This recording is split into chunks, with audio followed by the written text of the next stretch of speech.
Assalamualaikum warahmatullahi wabarakatuh. Today I will present the technology of design and foundation.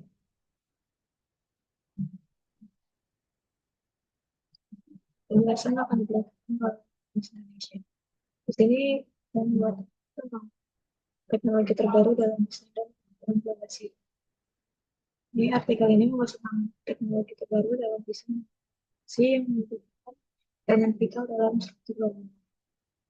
Ini meskipun banyak sekali desain-desain atau inovasi-inovasi baru untuk membuat fondasi sendiri, nanti terdapat tantangan seperti biaya dan kompleksitas dan implementasi yang tetap harus diatasi. Di sini sendiri fondasi merupakan salah satu elemen kritis dalam konstruksi yang mendefinisikan struktural dan memastikan stabilitas dari bangunan. Teknologi dan inovasi yang terbarukan seperti hutan hijau, energi geotermal, dan penggunaan sistem building information modeling menjadi salah satu utama dalam upaya untuk mengoptimalkan desain fondasi. Tantangan yang ada itu seperti biaya yang tinggi dan kompleksitas dalam penerapan teknologi baru menjadi hal yang perlu diatasi untuk mencapai implementasi yang lebih luas. Proyek pembangunan infrastruktur sendiri menjadi salah satu fokus utama pemerintah Indonesia yang saat ini untuk meningkatkan daya saing global. Salah satu infrastrukturnya yaitu seperti perbaikan jalan dan pembangunan. Hal ini membuat terjadinya peningkatan jumlah produksi semen untuk kebutuhan konsumsi, sehingga menimbulkan dampak negatif seperti tercemaran polusi udara di sekitar pabrik. Untuk metode penelitian yang diambil adalah merupakan studi kasus yang dilengkapi dengan analisis tinjauan pustaka, pengumpulan data dilakukan melalui penelusuran umum. Pada hasil yang pembahasan ya, untuk teknologi fondasi hijau dan ramah lingkungan. Di sini terdapat beberapa teknologinya, itu ada pertama ada fondasi mikrotiang atau micropile foundation. Di sini adalah tiang berdiameter kecil yang ditanam dalam tanah dengan metode pengoboran yang minim getaran dan kebisingan. Fondasi ini dapat mengurangi limbah konstruksi karena membutuhkan material sedikit dan minim gangguan pada ekosistem sekitar atau instalasinya yang lebih ramah lingkungan. Yang kedua ada geopile foundation. Teknologi ini memfasilitasi kolom tanah yang diperbaiki dengan agregat granular yang ditanam dengan metode pemadatan. Selain itu, sistem ini meminimalkan pekerjaan penggalian dan transportasi material. Yang ketiga ada house atau tiang olir. Ini merupakan tiang yang dilengkapi dengan bilah spiral di bagian bawah yang diinstal dengan memutar tiang ke dalam tanah. Yang keempat ada pembangunan material daur ulang untuk fondasi. Di sini dalam beberapa proyek material daur ulang seperti beton bekas, limbah konstruksi itu material ini dapat digunakan sebagai material tambahan ataupun material daur ulang untuk mengurangi limbah konstruksi dan mengurangi emisi karbon dari proses produksi material baru. Yang kelima ada concrete foundation. Di sini komponen sendiri merupakan beton yang dikembangkan dengan bahan-bahan yang tidak menentukan seperti fly ash, slag, dan materi sisa dari industri yang mengurangi jumlah sumber. Yang keenam ada bioteknik dalam fondasi atau bioengineering foundation, menggunakan organisme sendiri untuk memperbaiki karakteristik tanah secara alami. Ini dapat mengurangi penggunaan bahan kimia sintetis dan metode mekanisme yang lingkungan. Selanjutnya ada penggunaan teknologi BIM dalam perencanaan fondasi. Ini penggunaan BIM dalam fondasi memiliki dampak besar pada efisiensi dan kolaborasi dalam proyek konstruksi, terutama di bidang teknologi dan manajemen infrastruktur. BIM memungkinkan pemodelan digital dari seluruh proyek yang mencakup elemen struktural lain.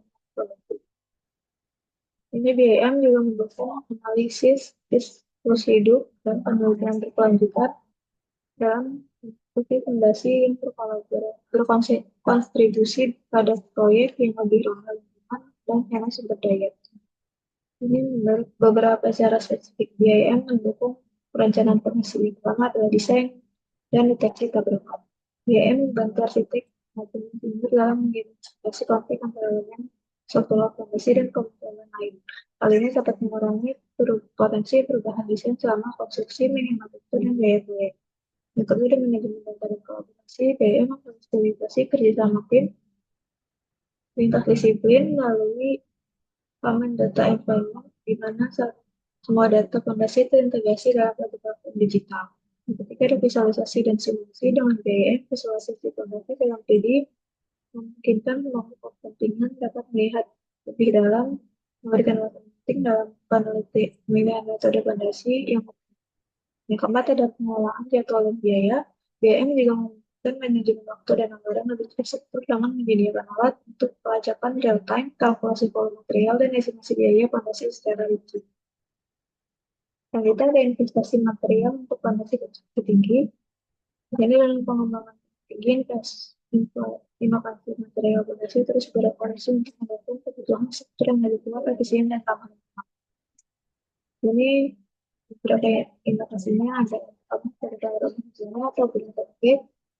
Ini dengan cara pengembangan material dan bahan yang lebih ramah lingkungan seperti PLS dan slide. Selanjutnya juga ada penggunaan beton high performance memiliki kekuatan tekan tinggi dan daya tahan yang luar biasa terhadap kondisi ekstrim. Yang kedua ada komposit serat atau fiber reinforced composite. Ini beton seperti serat karbon yang ditambahkan ke dalam beton untuk meningkatkan kekuatan tarik tanpa menambahkan beton, menjadikannya ideal untuk fondasi gedung tinggi di daerah rawan. Dan ini juga ada komposit tinggi berkuat serat atau fiber reinforced polymer. Ini kurang lebih sama dengan fiber reinforced composite. Yang ketiga ada desain scaffolding atau desain dari dan agen kimia penyembuh. Ini itu mengusung bakteri atau bahan kimia yang dapat berinteraksi dengan air untuk menutup retakan sehingga dapat mengurangi kebutuhan perbaikan dan menekan biaya pemeliharaan. Yang keempat ada baja daur ulang dan paduan. Baja tahan korosi ini untuk mengurangi kebutuhan ekstraksi dan proses produksi baja baru yang tensif tinggi. Selain itu baja tahan korosi lebih panjang dalam kondisi tanah yang lembab. Dan serta penggunaan baja extreme low alloy memiliki risiko kekuatan berat lebih tinggi dan tahan terhadap deformasi sehingga sangat cocok untuk gedung bertingkat tinggi. Yang kelima ada material biopolimer. Di sini merupakan alternatif beton yang berbasis abu terbang atau flake yang mengurangi ketergantungan pada semen. Material inovatif ini tidak hanya mendapatkan kekuatan struktural tapi juga memiliki tujuan berlanjutan dalam konstruksi menurut. Selanjutnya ada fondasi berkelanjutan untuk gedung masa depan. Sini ada beberapa konsep dan kunci dalam pengembangan fondasi berkelanjutan. Pertama, penggunaan material ramah lingkungan seperti fly ash dan bahan daur ulang lainnya, serta ada untuk beton berbasis geopolimer yang menawarkan jejak karbon lebih rendah. Yang kedua ada teknologi fondasi berbasis energi atau fondasi geothermal.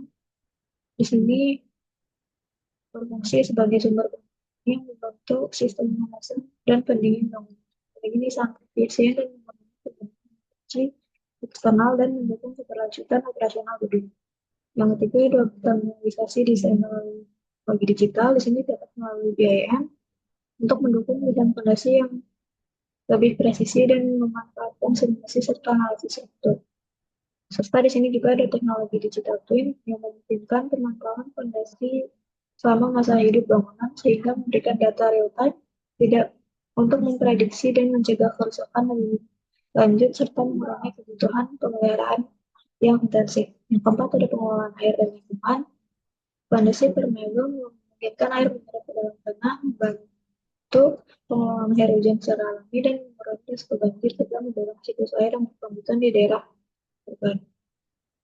Kita ada tantangan dan prospek pengembangan teknologi fondasi. Untuk tantangan sendiri, yang pertama ada kondisi tanah dan geoteknik yang beragam, dikarenakan setiap lokasi di muka bumi ini memiliki karakteristik tanah yang berbeda-beda.